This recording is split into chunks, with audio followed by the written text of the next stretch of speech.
Pranay with Torrins.com, and for today's lesson we learned this song called Nattile Rowdies.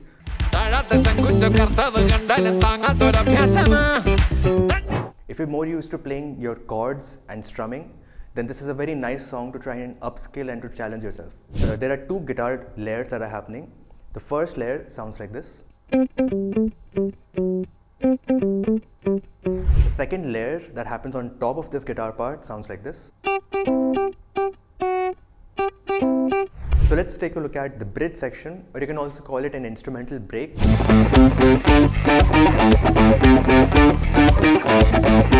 So now let's have a little bit of fun with this song. There is no guitar solo in the original song, but we can try and do it regardless.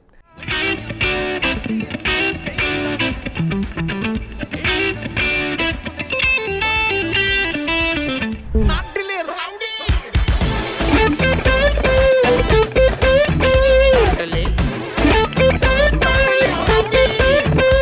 Please visit Torrins.com for the complete lesson for this song.